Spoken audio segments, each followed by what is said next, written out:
Hello students, good morning. आज का lecture number 17 में हम पढ़ने जा रहे हैं computation of taxable and tax free services and GST payable on that services.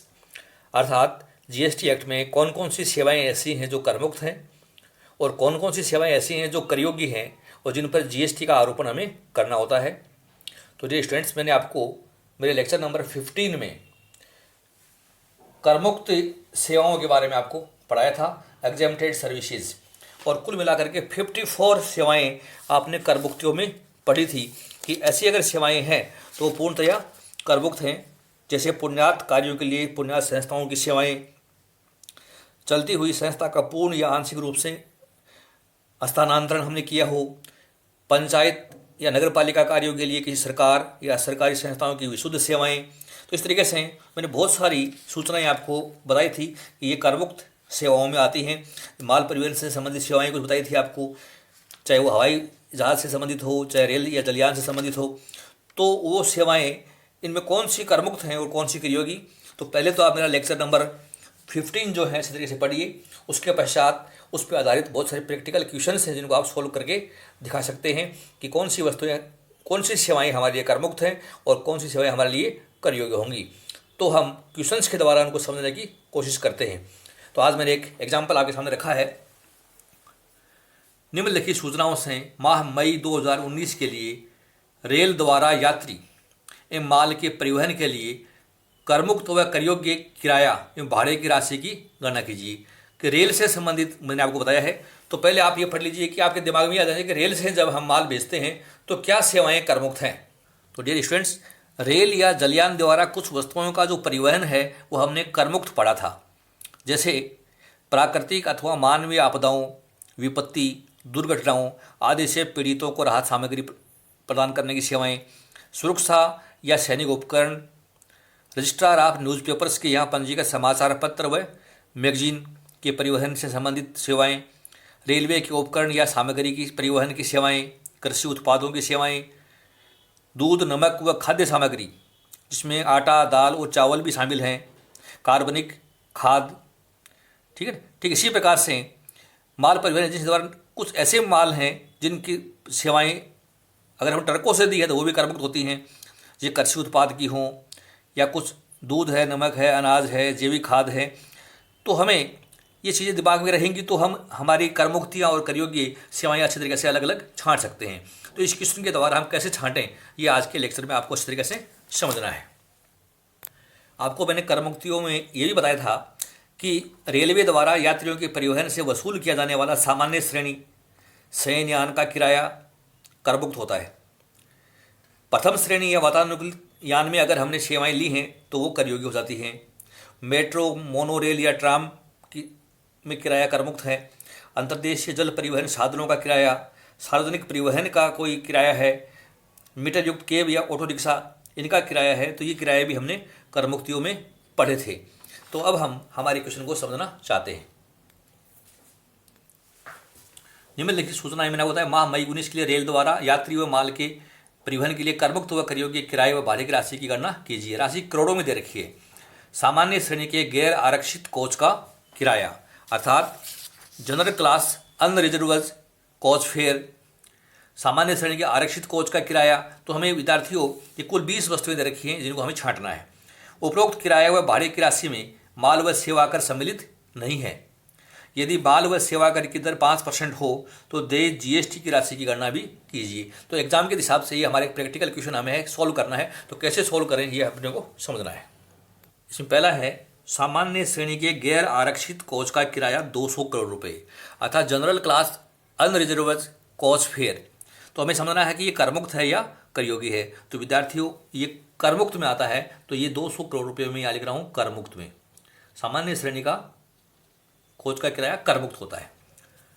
सामान्य श्रेणी के आरक्षित कोच का किराया, क्योंकि श्रेणी सामान्य है, चाहे वो हमारा आरक्षित हो या वो गैर आरक्षित हो, ये भी हमारे लिए करमुक्त सेवा है। तो मैंने यहाँ 100 करोड़ रुपये लिख दिया है करमुक्तियों में। थर्ड पॉइंट है प्रथम श्रेणी के कोच का किराया अर्थात फर्स्ट क्लास कोच फेयर। तो स्टूडेंट्स ये करमुक्त नहीं है, ये करयोग्य है। तो मैं ये करयोग्य में लिख रहा हूँ। जो 20 करोड़ रुपये है ये करयोग्य फेयर में आपको शो करना होगा। सेकेंड वह थर्ड टीयर वातानुकूलित कोच का किराया, चूंकि एसी है अर्थात 2 और 3 tears air condition coach fair, तो ये जो है ये पूर्णतया कर योग्य है, कोई इसमें कर मुक्ति अपने को नहीं मिलेगी, तो ये टैक्सेबल मैंने लिख दिया है।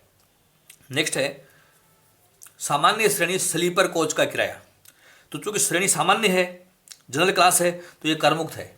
तो सामान्य श्रेणी स्लीपर कोच का किराया 40 करोड़ रुपए है, ये हमें कर मुक्तियों में लिखना है। जो कर योग्य नहीं हमें यहाँ डेश लगा दूँ ताकि आपको कन्फ्यूजन पैदा नहीं होगा। नेक्स्ट है अनाज के परिवहन का भाड़ा, freight from transport of food grain.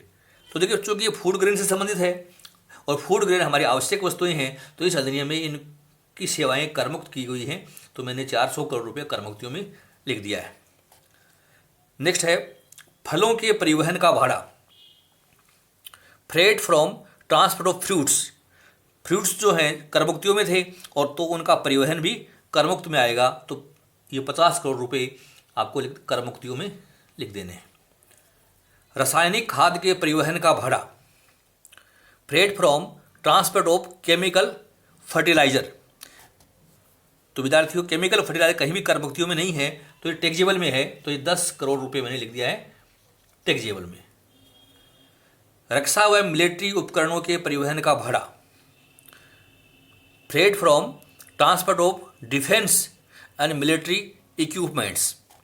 तो विद्यार्थियों मिलिट्री इक्विपमेंट्स चूँकि ये रक्षा से संबंधित हैं, देश की सुरक्षा का मामला है, तो ये करमुक्त सेवाओं में शामिल किए गए हैं, तो हमें ये 5 करोड़ रुपये करमुक्तियों में लिख देना है।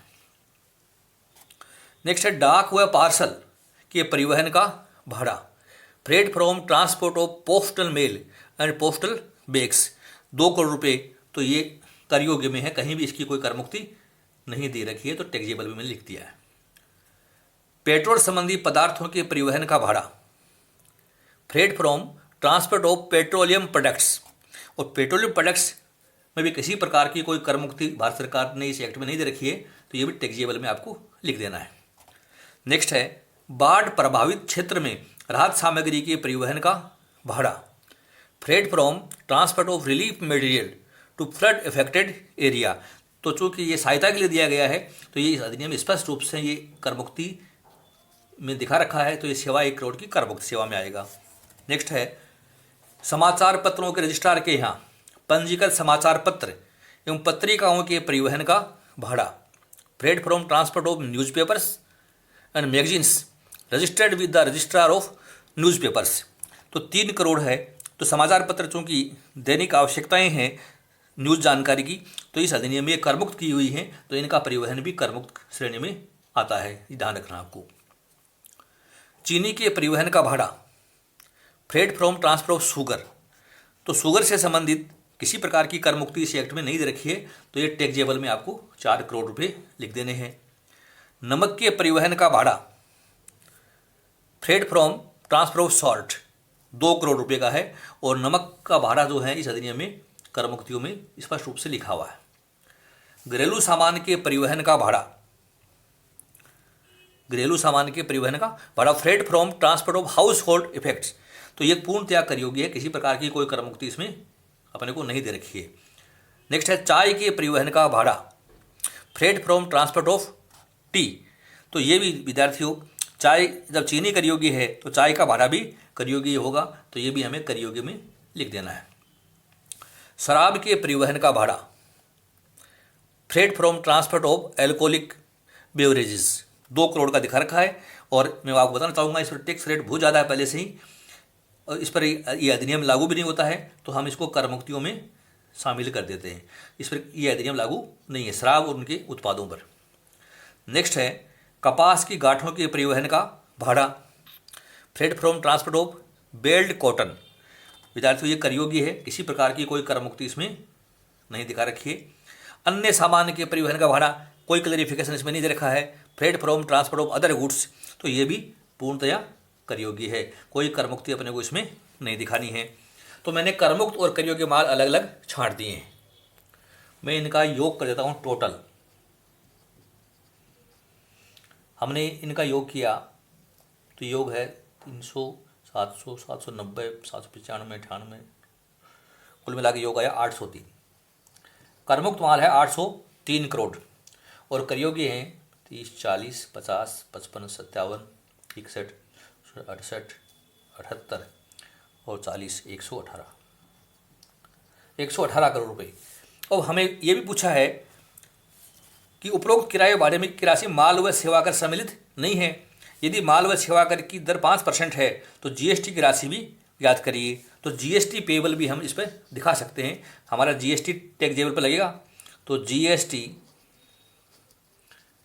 Payable equal to taxable services हैं 118 करोड़ की, 118 करोड़ इंटू जीएसटी रेट है 5%, हमने निकाल दिया तो ये अमाउंट आती है हमारी 5.90 करोड़ जीएसटी पेबल। तो 5.90 करोड़ का जो जीएसटी है ये टैक्सेबल जो सप्लाई है इस पर अपने को कैलकुलेट करके दिखाना है।